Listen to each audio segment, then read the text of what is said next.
Kita ketemu lagi ya di semester 2. Gimana kemarin semester 1? Nilainya bagus-bagus semua kan? IPK-nya berapa Mas Rifai?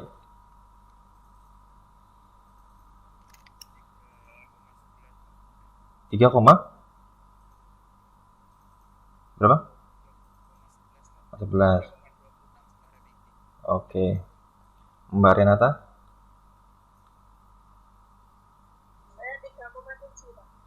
Mas Avega?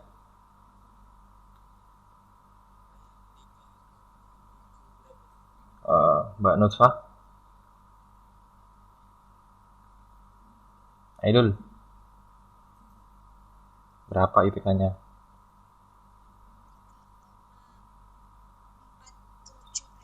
Oke. Ini udah nggak mau dinyalain kameranya ini?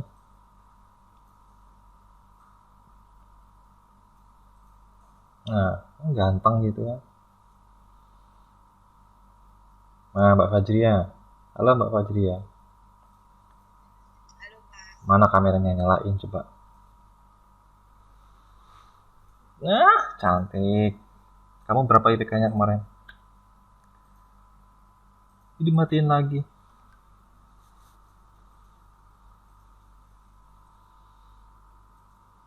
Mbak Fajria berapa IPK-nya?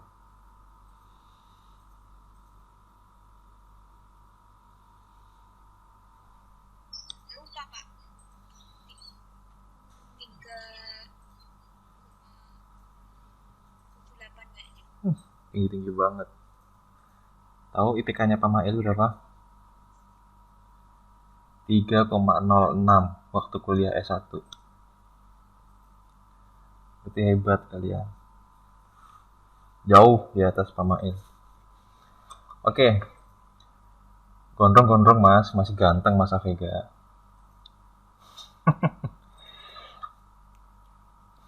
Oke.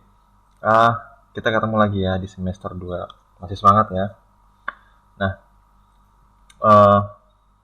sekali lagi Pak Mail ingetin, kalian tidak salah ngambil jurusan komputer, karena memang nanti mungkin 2 atau 3 tahun lagi ini happening banget dan kalian sudah mengambil start yang bagus. Pasti nanti pas Merdeka Belajar, teman-teman yang pindah atau mencari ilmu baru, kan Merdeka Belajar itu nanti dia pindah-pindah ya, kuliahnya kan pindah-pindah. Di semester 4 atau semester 5 itu dia akan mengambil mata kuliah dari jurusan yang lain. Nah, saya yakin jurusan IT akan menjadi jurusan yang diminati. Karena apa? Pemrograman atau membuat sebuah program itu menjadi hal yang sangat menarik untuk dipelajari. Bahkan sekarang video-video YouTube itu yang mempelajari tentang pemrograman udah banyak banget. Artinya nggak harus kuliah pun, nggak harus kuliah di jurusan komputer pun, mereka yang belajar tentang pemrograman itu banyak. Jadi kalian yang sudah di sini seharusnya lebih siap lagi. Jadi selesai kuliah nanti atau sebelum selesai kuliah udah punya bisnis sendiri. Bisnis apa? Jasa pembuatan program misalkan, atau jasa pemasaran digital. Hal-hal yang berbau digital kalian lebih menguasai seharusnya. Apa nanti akan terjadi di 2-3 tahun lagi? Oke, Pak Mail share screen ya.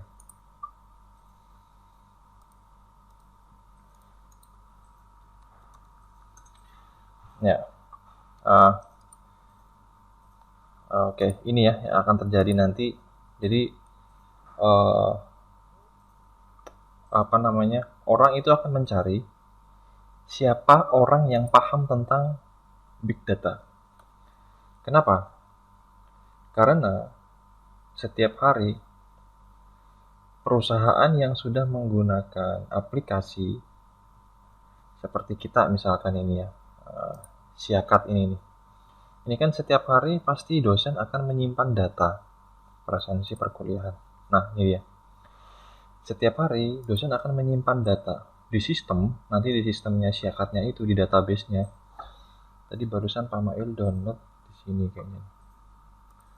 Download, nanti dia. Ini teman-teman. Tuh.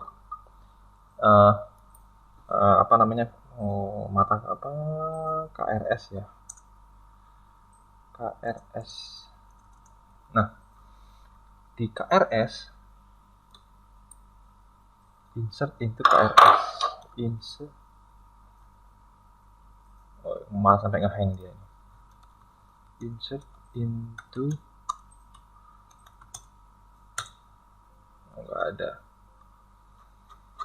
Oke, nah ini sekarang aja udah sampai 284.237 data. Kita lihat terakhir. Sampai ngehang nih, nggak kuat nih. Udah Core i7, RAM-nya 16, masih nggak kuat baca data ini. Artinya data ini akan banyak sekali bertumpuk-tumpuk. Nah, ini dia. Berapa ini? 1.200 ini ya. 66.776 data. Sampai saat ini kampus kita sudah menghasilkan 1.266.776 data. Terus data ini mau diapain? Nah, lahirlah ilmu baru yang namanya, ini big data ini. Orang yang paham bagaimana cara menganalisis data ini untuk dirubah menjadi sebuah keputusan yang akan diambil oleh seorang pimpinan, lalu keputusannya itu tepat, lalu karena mengambil keputusannya tepat, maka misal kalau jualan, kita hari Rabu jualan 30 pieces, karena berhasil mengambil keputusan yang tepat, 30 piecesnya itu habis semua.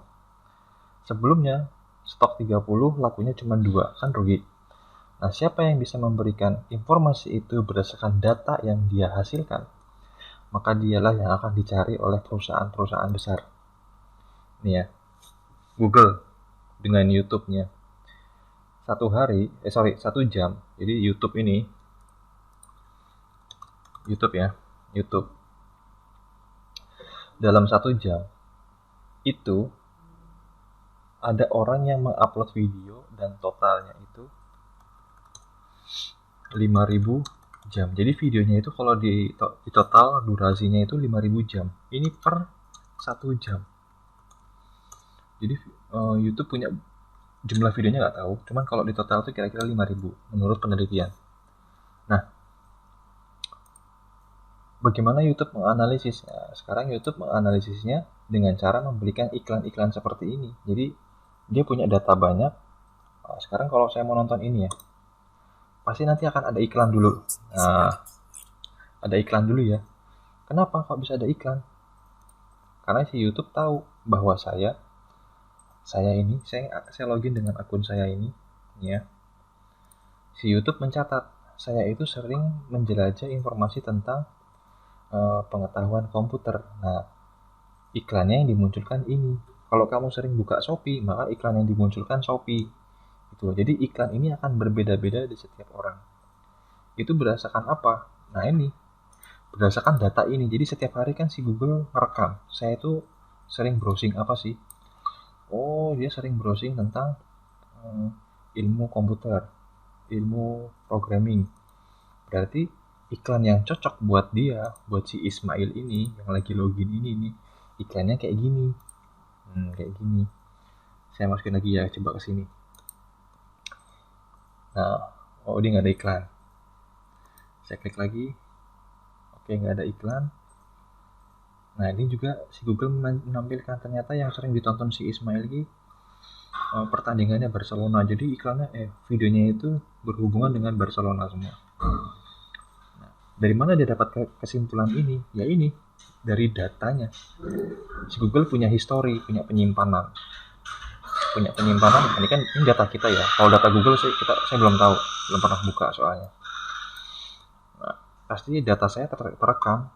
Nah, ini Ismail jam sekian pakai browser Google Chrome, dia bukanya YouTube tentang Messi gitu.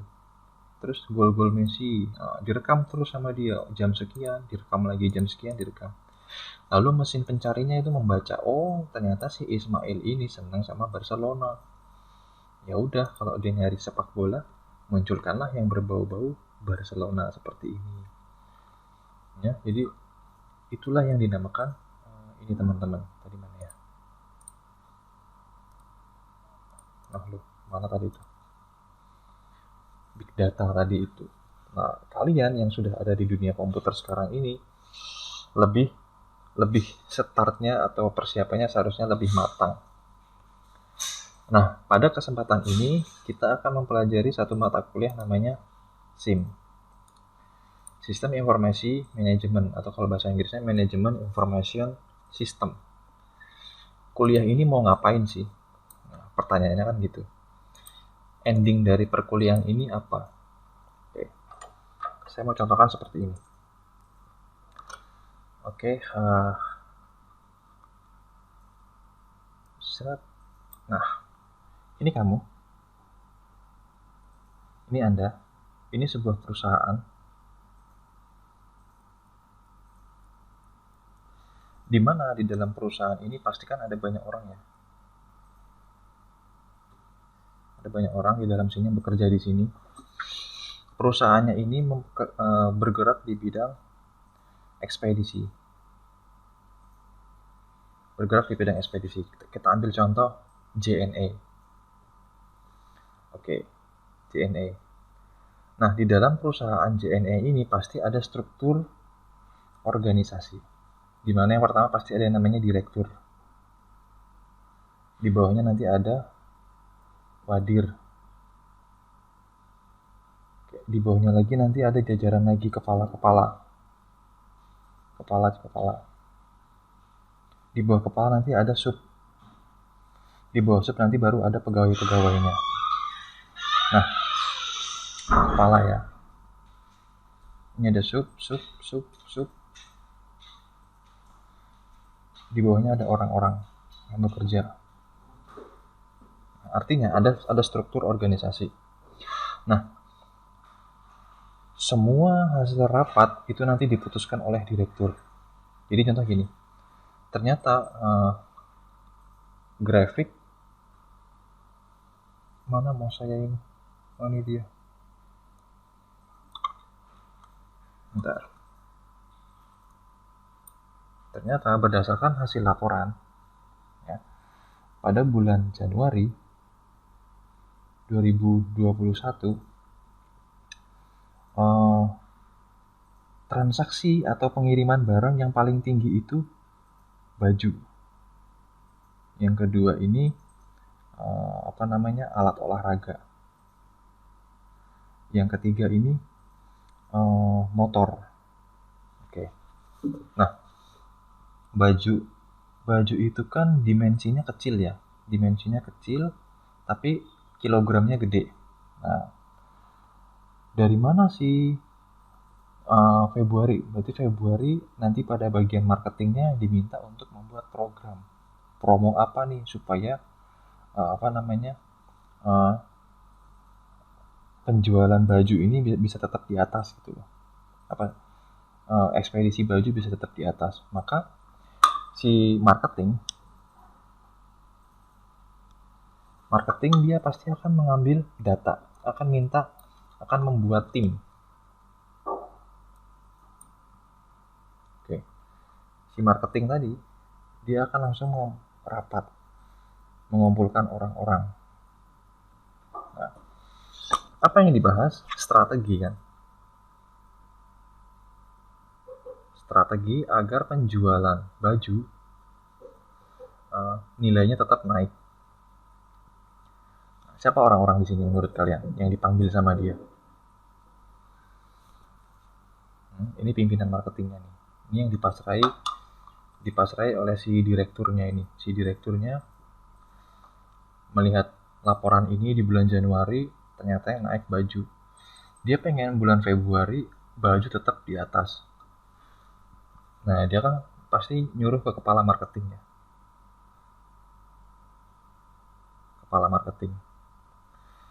Terus kepala marketing rapat. Siapa kira-kira orang yang diajak di sini menurut kalian? Satu, pasti bagian finance. Bagian keuangan. dipanggil. Kira-kira kalau terus di sini orang-orang ide kreator ya, ide kreator. Jadi orang-orang yang punya ide ini ditaruh di sini, tugasnya ngomongin ide. Bagian finance itu menganalisis. Ini finance, terus ini bagian IT-nya. Terus di sini pasti orang yang suka nongkrong di sosial media. Jadi dia mau melihat tren yang lagi berkembang gimana. Nah, pasti yang terjadi si orang-orang ide kreator ini ngeluarin ide. Sama marketing pasti dianalisis. Nah, nanti dia tanya, kira-kira kalau ide begini di bagian finance, biaya promosinya cukup nggak? Oh cukup pak. Oke, idenya ditampung. Terus endingnya adalah ke bagian IT. Apakah benar menurut si ide kreator ini kita jual bajunya, bikin promonya, kalau yang dikirim baju anak-anak harganya menjadi murah, selisih misalkan anak-anak per kilogramnya 1.000 aja gitu. Kalau dewasa per kilogramnya 2.500 misalkan gitu. Nah, bagian IT akan melihat apakah benar transaksi di bulan Januari itu terkait baju itu dikirimkannya, kan pasti ada detail ya dalam transaksi, yang ditempel di barangnya itu loh. Jenis apa yang dikirim ini. Nah, itu nanti akan tercatat di sistemnya JNE. IT-nya akan melihat. Nah, disinilah kamu berperan. Kamu mesti punya kemampuan menganalisis. Oh iya pak, benar. Barang ini paling banyak anak-anak. Terus kalau misalkan dibuat 100.000 per kilogram, dengan asumsi nanti sebulan terjadi 1 ton pengiriman, maka kita masih tetap untung di atas 30%. Jadi dia berdua ngomong gitu loh. Oh gini, oke. Jadilah sebuah keputusan diambil oleh kepala marketing, eksekusi. Ya, dieksekusi di bulan Februari. Oke. Eksekusi. Nah, dieksekusi. Hasilnya di akhir bulan Februari tanggal 28 report. Nah, reportnya berupa diagram. Oh iya, masih naik. Ternyata dengan promo seperti itu, baju naik. Ternyata barang yang bukan baju malah jadi naik. Oh, ternyata ada kecenderungan kalau di bulan Februari barang yang bukan baju naik. Apa itu? Pengiriman makanan. Kenapa? Mungkin ya. Kan di bulan Februari itu ada tanggal 14 yang orang kenal dengan Valentine. Oh, ternyata di bulan Februari tanggal 14 pengirimannya naik, Pak, untuk makanan. Nah, berarti tahun depan dibikin lagi keputusan pada bulan Februari untuk makanan. Kita kasih promo. 1 paket makanan dikirim hanya 1.000 rupiah. Dengan jarak maksimal 20 km. Misalkan kayak gitu. Nah, kenapa? Supaya ini grafiknya tetap naik, tetap positif, keuntungan perusahaan tetap naik. Kenapa keuntungan perusahaan naik? Pasti di akhir tahun nanti semua karyawan ini bakalan dapat bonus. Nah, inilah peran kamu yang datang ke sini. Kamu masuk sebagai orang IT di sini kamu nih. Nah, untuk bisa menganalisis ini, kita perlu tahu dulu. Berarti kan kita harus membuat sebuah sistem informasi. Nah, sistem informasi itu jenisnya apa? Ada banyak. Untuk office, perkantoran, ada untuk analisis data, ada untuk manajemen data. Oke, jadi ada 3 ya yang kita bahas. Nah, kebetulan di kuliah ini adalah membahas tentang sistem informasi manajemen. Jadi sistem informasi itu program ya, bahasa singkatnya. Program yang dipakai oleh pihak manajemen. Untuk apa? Untuk mengambil sebuah keputusan seperti gambaran saya tadi ini. Ya. Tahun depan, tahun 2022, promonya adalah makanan dikirim 1000 rupiah per kilogram, maksimal 20 km. Artinya area Soraya misalkan gitu. Supaya grafik ini tetap naik di bulan Februari. Keren kan? Jadi semua itu akan bermuara di sini, teman-teman. Kalian bermuara di sini. Karena apa? Dia melihat data yang terjadi transaksi. Ya, seperti ini yang saya tunjukkan tadi ini. Nah, ini kan terekam ya. Setiap hari datanya akan bertambah ini. Ya, setiap hari datanya akan bertambah. Ini berapa tadi? 1.026.66841. Oke. Saya cek lagi ya, hari ini, per jam ini nih. Per 11.27. Tadi ini saya download per 9.16 nih. Jam 9:16. Oke, sekarang saya coba lagi ini. Saya kasih lihat.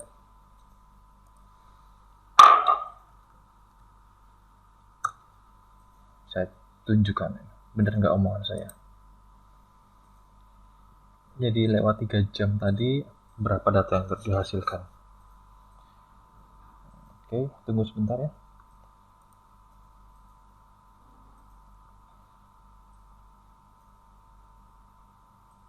Barusan saya login sih, cuman saya keluarkan.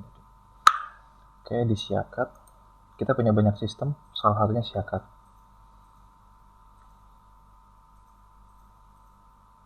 Oke, ini untuk menyimpan database-nya di sini, namanya phpMyAdmin.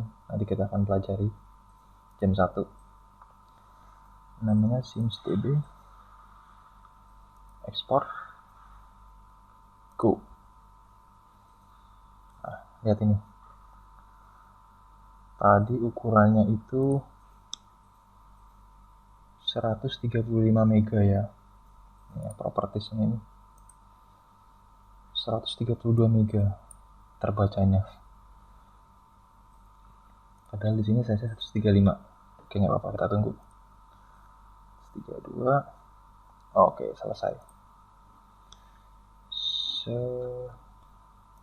Ini dia. Saya refresh. Oke, kita buka sekarang. Kita ke bawah.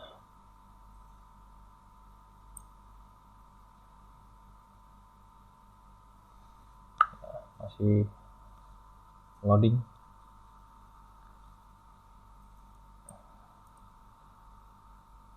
Oke, kita tunggu. Not responding lagi. N 1266883. Tadi berapa? 12 kok malah turun? 883. Nah, tambah sekitar 40 baris ya. 42 baris. 42 baris tuh. Ya karena kita kampus, kalau mahasiswanya ini kita mahasiswanya 1.500. Kalau mahasiswanya mungkin nanti pas UTS itu banyak banget nambah datanya nanti ini. Karena kalian kan pada ngirimin tugas. Kalau ini kan sementara hanya absen dan membuat kelas di sini ya. Kalian hanya absen nanti. Di sini juga malah belum absen ya kamu. Presensi.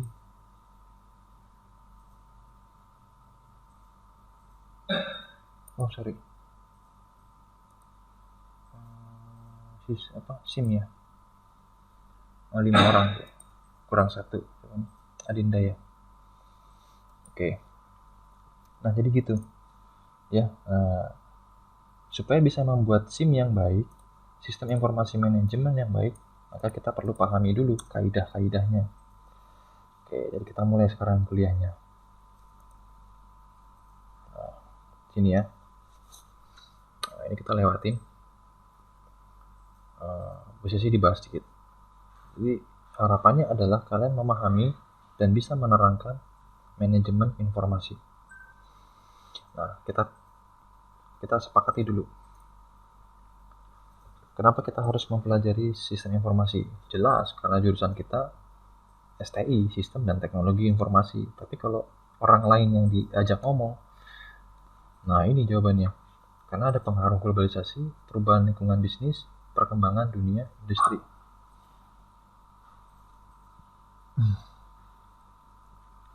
ini ya, lingkungan bisnis. Orang dulu pesan makan, ya ini warung, ini rumah kita. Dia harus jalan ke sini, kalau mau makan di tempat, kalau mau dibawa pulang ya pesan bawa pulang. Tapi sekarang dengan adanya Gojek, dia di rumah, buka HP, tik tik tik tik, makanan datang. Nih, lingkungan bisnisnya berubah. Maka kita perlu paham bagaimana membuat Gojek kayak gini. Karena kalau kita berhasil membuat ini, kita menjadi pemenang di era 4.0 ini. Perkembangan dunia industri jelas seperti ini tadi. Orang yang warungnya entah di mana, dengan adanya Google Maps, dia tinggal nambahkan alamat di Maps, orang tahu ternyata rumah dia ya, sama warung makan ini itu jaraknya 2 kilometer. Alah kok dekat ternyata ya. Nah, tapi kan karena dia delik, kalau dicari dengan jalan kaki nggak ketemu, dengan Google Maps ketemu. Kita setting tujuan ke sini, nah, nanti Google akan mengarahkan sini ya gitu ya. Nih perkembangan dunia industri. Nah, di dalam manajemen sendiri ada proses. Si manajer akan melakukan perencanaan, akan melakukan pengendalian atau dikontrol ya, dikontrol keadaan karyawan, dan dia akan mengambil keputusan. Oh, kalau melihat keadaan ekonomi kayak gini, dia akan mengambil keputusan.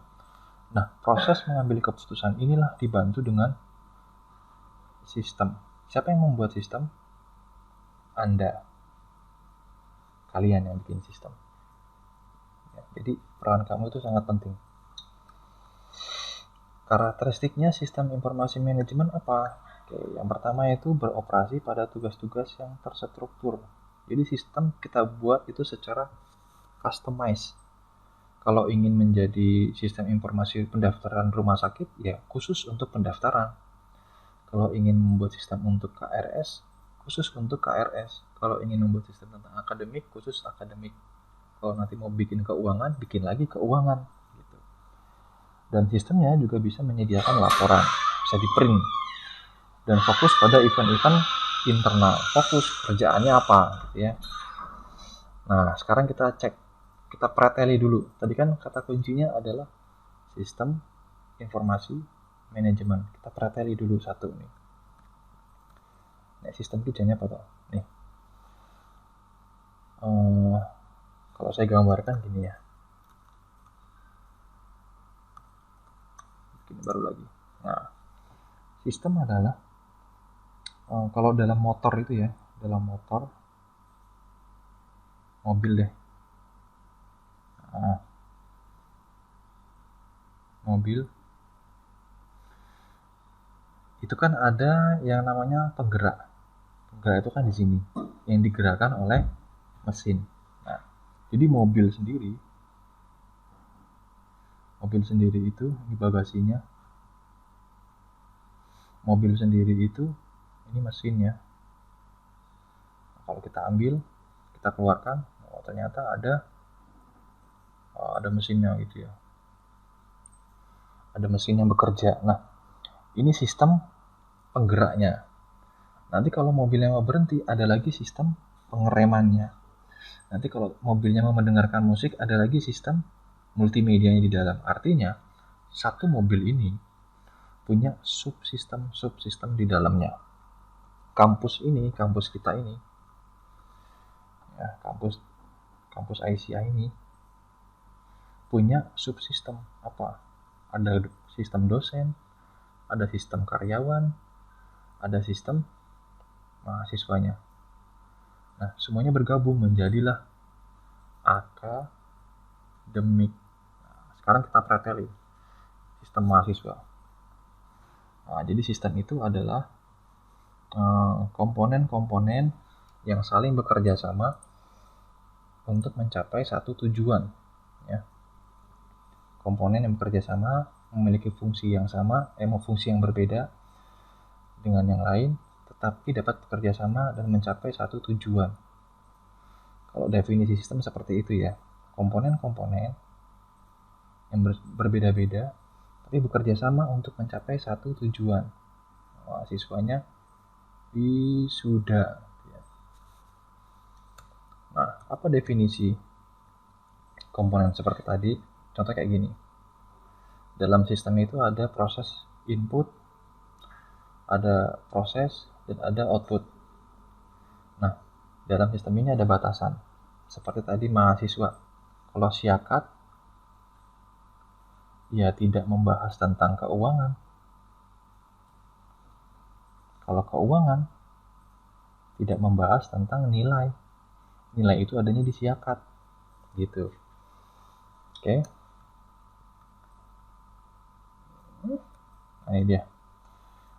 Definisi sistem berarti berdasarkan persyaratan tadi, di sistem dapat kita definisikan sebagai perangkat komponen yang kalau digabungkan satu dengan lainnya memiliki tujuan bersama tadi itu ya. Oke, next. Kebanyakan ini ya animasi. Karakteristik sistem. Satu, dia pasti punya batasan. Maksudnya gimana, Pak? Tadi sistem akademik batasannya apa? Di siakat dia hanya membahas seputar perkuliahan. Ya. Kuliah yang mana? Ya nilai, ya presensi, ya bikin jadwal, nah gitu-gitu ya. Nah kalau mahasiswa kan juga harus bayar untuk kuliah, dosen juga harus digaji karena dia bekerja. Terus kampus kan harus membayar PLN karena menggunakan listrik. Nah kalau mau bahas itu jangan disiakat, dibahasnya di sistem keuangan gitu. Jadi sistem itu yang pertama punya batasan. Sehebat apapun dia pasti punya batasan. Tesla punyanya siapa itu? Elon Musk ya. Bisa nggak dia bikin apa namanya? Dia kan bikin roket. Bisa nggak sistem roketnya ini mendeteksi mahasiswa yang nilainya bagus? Nggak bisa kan? Ya karena apa? Karena dia punya batasan.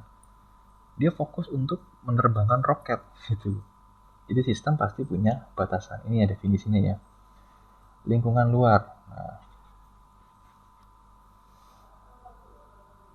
Nah, jadi lingkungan luarnya itu ya seperti tadi.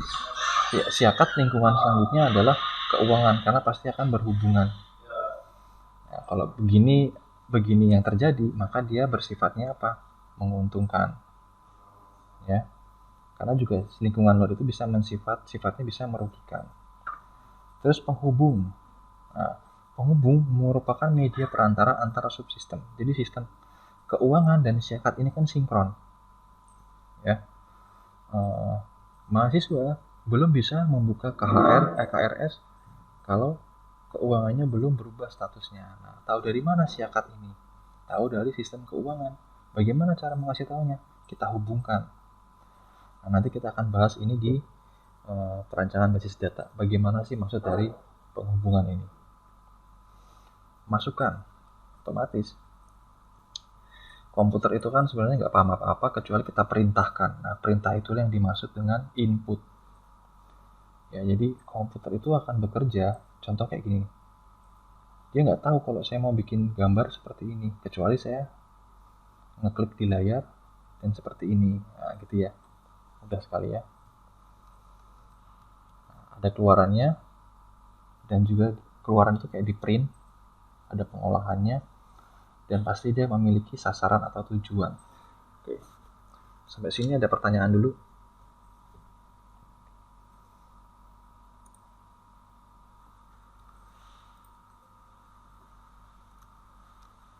Gimana teman-teman, sampai sini ada pertanyaan dulu? Oke, jadi ending dari kuliah ini apa? Aduh, Mbak ini Mas Wahid mana malah hilang?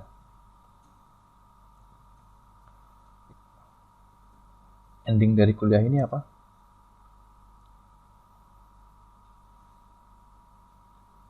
Kalian bisa mendefinisikan atau menganalisis sebuah sistem. Kalian nanti bisa saya minta Kalau kita mau bikin sistem informasi pengambilan keputusan, apakah kamu itu nanti lulus atau tidak, kira-kira komponennya apa saja. Nah, nanti kamu bisa menjawab, oh begini Pak, sistem informasi keputusan itu membutuhkan data nilai kuliahnya si anak ini sejak dia semester 1 sampai semester 8. Jika nanti di total nilainya pada mata kuliah, nah mata kuliah itu kan ada yang berkelompok-kelompok Pak. Ada mata kuliah wajib, mata kuliah tidak wajib. Jika mata kuliah wajib yang jumlahnya 30 mata kuliah, dia nilainya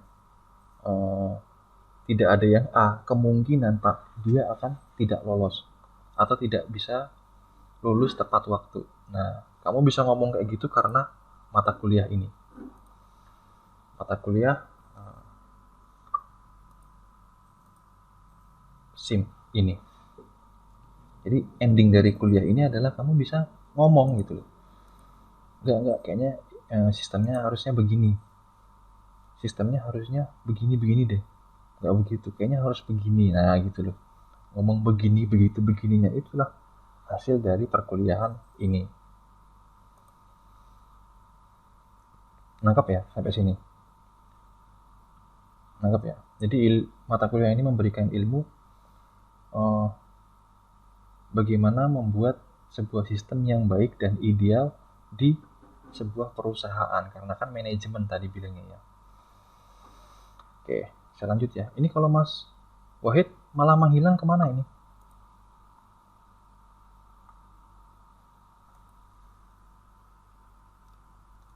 Bentar, saya WA coba. Gimana Mas?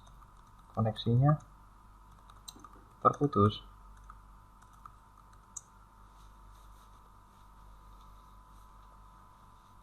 Kayaknya kerja ya Mas Wahid. Mas siapa ini? Mas Rifai. Oh iya, kalian udah tahu belum? Kalau boleh ke kampus tapi maksimal 5 orang. Belum tahu?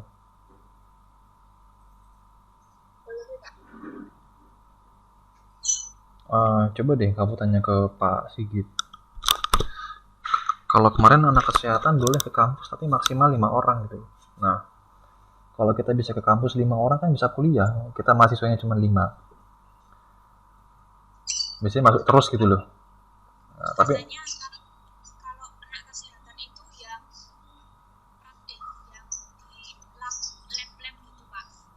iya. Yang jadi yang praktek. Nah kan kita juga ada prakteknya nanti.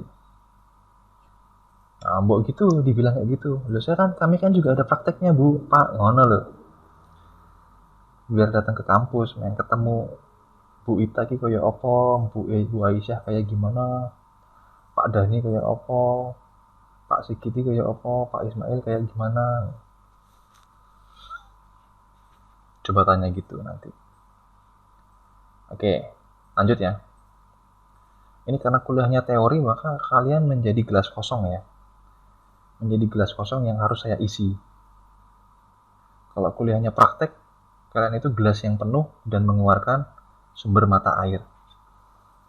Karena kalian kuliahnya teori, kalian kayaknya menerima gitu. Cuman nanti akan saya buat tugas. Jadi pertemuan selanjutnya yang bikin PowerPoint seperti tadi adalah kalian. Kalian dulu yang menjelaskan. Jika nanti poin-poin yang seharusnya disampaikan pada pertemuan itu sudah kalian jelaskan semua, maka saya tidak tambahkan. Contoh ini.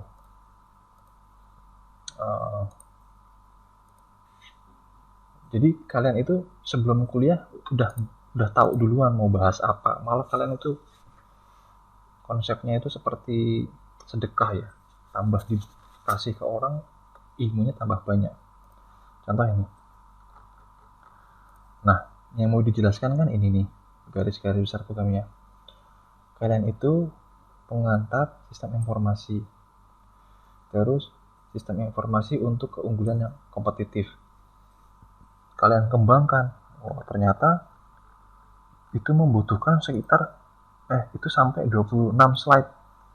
Terus kan kamu jelaskan di grup di Meet ini. Oh iya, nanti rencananya boleh boleh nggak kalau saya minta meet terus sampai selesai? Keberatan nggak? Kalau di kampus yang di kelas yang lain kan mintanya cuma 2 kali saja meetnya sebelum UTS. Nanti setelah UTS meetnya 2 kali lagi. Jadi satu semester cuma 4 kali meet. Selebihnya nanti pakai video. Kalau saya kurang serak ya kayak gitu. Nah, Google Meet ini kan menghabiskan kuotanya nggak terlalu banyak seperti Zoom. Tapi ada kok tutorial membuka video call WA lewat eh, web, lewat laptop. Kalau WA kan pasti kalian punya kuota WA banyak kok. Nah, kita pakai tuh jalurnya kuota WA itu untuk Meet. Gimana? Keren nggak? Mukili kuota ya, bahasa kasarnya. Kuotanya dipukili. Bahasa kasar itu ya. Kalau pakai Google Meet ini kemarin saya nyoba 1 jam itu sekitar 200 sampai 300 mega. Nah, kalau WA itu kan kadang kalau kuota kita udah habis tapi kuota chatnya itu masih jalan biasanya. Tergantung sih kalian pakai provider apa. Kalau di Indosat itu masih jalan saya kemarin, kuota saya udah habis tapi masih bisa WA-an, masih bisa video callan. Nah, kita manfaatkan gitu loh maksudnya. Setuju nggak kalau misalkan sampai terakhir kita meet terus gitu?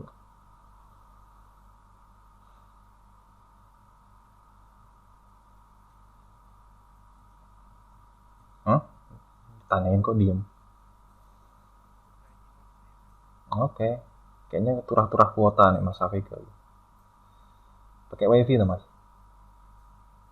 Nah itu turah-turah kuota.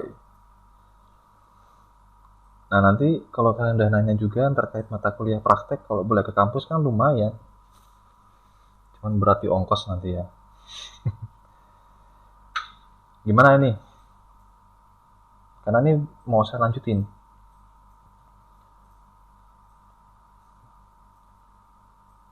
Meet terus atau tidak? Tidak usah meet terus. Kalau tidak usah meet terus berarti materi PowerPoint-nya kamu rekam. Terus nanti kamu kirim ke saya upload ke YouTube. Kita diskusinya di YouTube. Contoh nih ya. Video saya.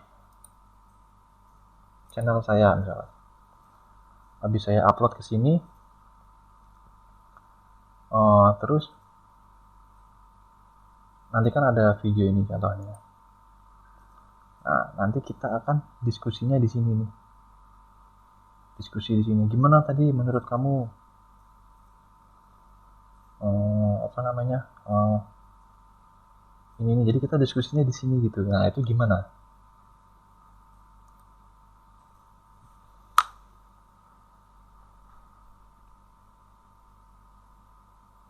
Gimana? Diem. Gitu. Jadi meet-nya hanya 2 kali saja. Di awal sebelum UTS sama setelah UTS, atau kita bisa meet terus.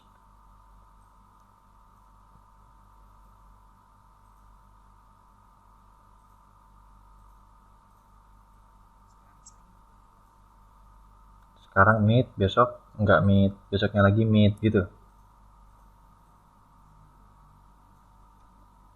Mbak Renata, jaringannya putus. Mbak Aidul coba kameranya nyala, saya pengen lihat.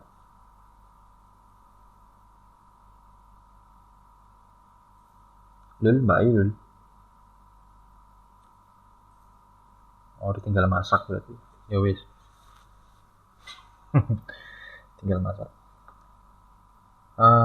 Ini kita belum dapat keputusan. Kalau Mas Afega tadi selang-seling. Nah, kan cantik Mbak Aidul gitu. Ya, langsung mabur. Gimana? Selang-seling, 2 kali meet atau meet terus?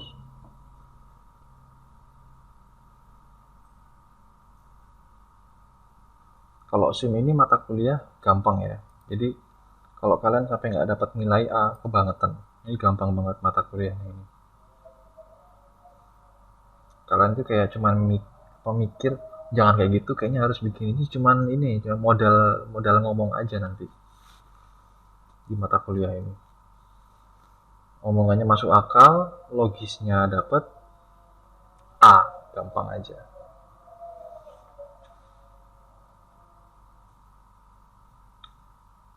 Nothing. Saya ambil Mas Avega kalau gitu ya. Selang-seling. Sekarang meet, besok tidak meet, besoknya lagi meet. Oke, boleh dimatiin kameranya. Menghemat kuota lumayan.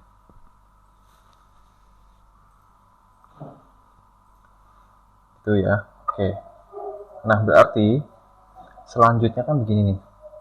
Kalau melihat dari SIM, materi selanjutnya adalah ini nih. Nah, nih.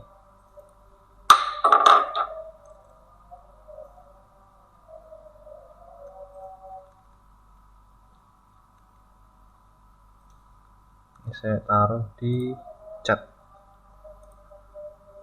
Nah, ini tolong dibuatkan PowerPoint-nya oleh Mas Avega.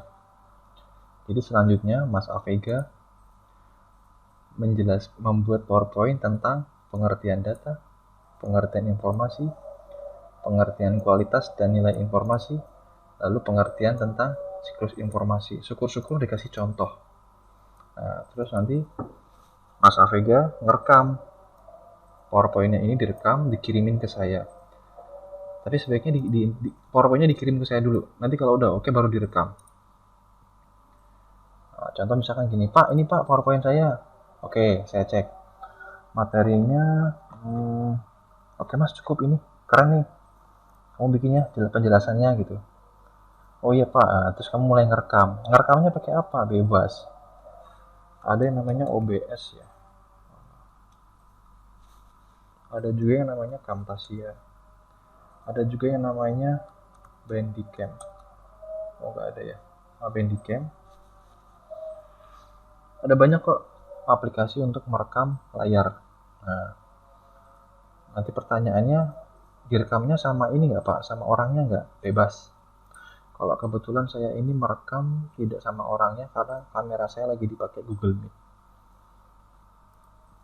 Nah, kira-kira sampai sini bisa ditangkap nggak? Oke. Tadi sampai sini. Ini ya.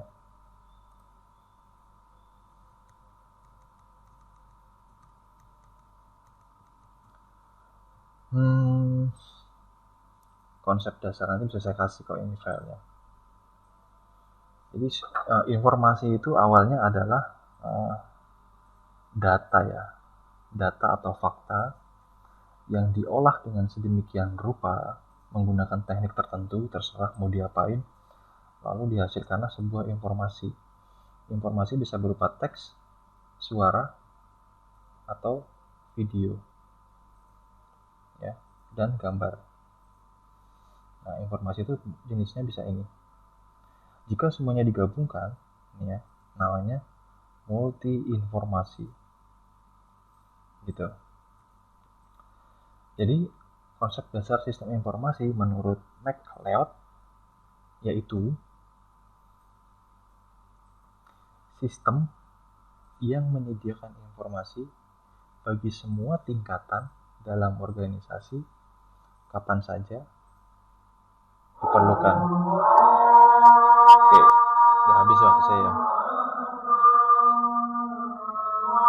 Kita tunggu dulu deh, lagi azan.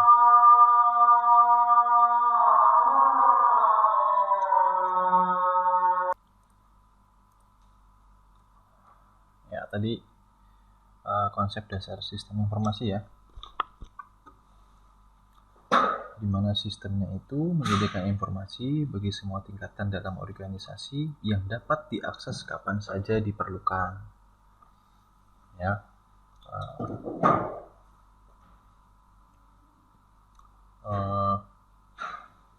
Lanjut aja deh. Definisi terlalu tekstual. Oke, next. Next, sudah dibahas tadi.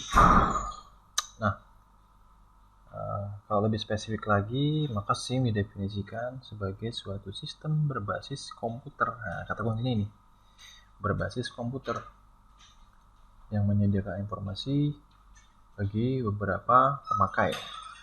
Ya, informasi tersebut tersedia dalam bentuk laporan periodik. Jadi mau dicetak kapan aja bisa, gitu ya. Simpelnya seperti itu. Next aja. Manfaatnya tentu bagus ya. Memberikan atau membantu dalam mengambil intinya membantu dalam mengambil keputusan bagi seorang manajer seperti yang JNE tadi yang saya gambarkan. Nah, kalau bagi manfaatnya ya, kalau contoh pembeli, dia tahu jenis barang, ini di supermarket contohnya, tahu barangnya berapa harganya, terus ada diskon nggak, gitu kan, ending ujung-ujungnya kayak gitu. Bagi manajemen, dia tahu menentukan harga jual sebuah produk tadi ya, seperti transaksi pembayaran, transaksi pengiriman barang berupa baju. Jadi manfaatnya jelas. Nah, saya rasa kalian sudah bisa menganalisis sampai sini. Karakteristiknya ini, dia harus akurat, informasinya harus tepat, maksudnya harus benar-benar akurat gitu loh. Kalau bulan Februari segini ya harus keadaan real ya, kondisi sesungguhnya, dan tepat waktu. Jadi saat ini bisa kita akses, informasinya juga lengkap, relevan, artinya itu bisa kita lakukan sekarang, benar-benar terpercaya, terverifikasi sama sebenarnya dengan terpercaya, mudah dipahami ya. Kalau membaca tabel seperti ini kan mudah ya, daripada baca angka ini sekian, ini sekian, ini sekian. Nah, kalau baca tabel mudah, oh ternyata baju paling tinggi, dan mudah diperoleh, gampang. Jadi bisa di download atau bisa dibuka menggunakan HP. Nah, ini nanti fungsi yang selanjutnya ya. Nah, profesinya ini yang paling tinggi gajinya. Ini di bawahnya analis. Ini satu tingkat, satu level. Ya, jadi kalau di dalam sebuah project sistem informasi yang paling gede gajinya ini teman-teman. Nah, kamu sebagai anak S1 diharapkan itu jadi di sini, bekerjanya di sini. Anak-anak D3 di sini nih, dia yang ngoding-ngoding. Kamu tuh cuma bikin analisis gitu. Nanti habis itu begini, datanya dibawa ke sini, setelah itu begini. Nah, tapi nanti kita juga akan membekali ini, kamu supaya tahu bagaimana cara membuat program yang gampang dan keren gitu. Oke,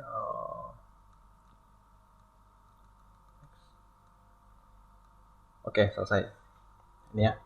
Nah, kira-kira seperti itu teman-teman. Jadi discard, hilang semua ya. Oh masih. Jadi kalian diminta bisa membuat sebuah analisis terkait sistem yang harus dikembangkan dalam sebuah manajemen atau sebuah perusahaan tadi. Ini kalian mau datang ke sini, melihat masalahnya apa, kalian memberikan saran. Oh begini nih, gini. Nah, inilah yang kalian lakukan di sebuah perusahaan ini, sehingga perusahaan ini nilai usahanya menjadi naik. Itu teman-teman. Sampai sini oke? Mudah dipahami? Ya.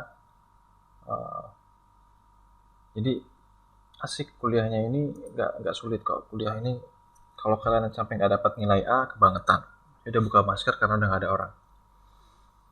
Apa materi yang harus saya bikin PPT buat pertemuan 3 apa saja? Nanti saya jelasin Mbak Renata. Setelah Mas Avega. Jadi seharusnya itu saya nggak mau bocorin. Nanti setelah Mas Avega ngomong, di hari Rabu depan baru saya kasih tahu materinya. Supaya persiapannya itu ya setelah Mas Avega, sama seminggu-seminggu. Gitu. Nanti saya kasih tahu Mbak Renata. Setelah Mas Avega presentasi. Oke? Ada pertanyaan? Cukup?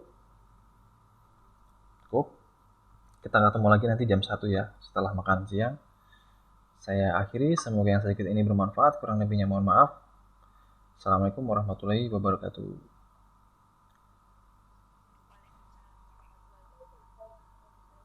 Oke. saya mau pamit. Yang undang saya tadi Mas Rifai malah udah gak ada. Yaudah, saya pamit ke kalian-kalian ya. Ya, kita sholat dulu.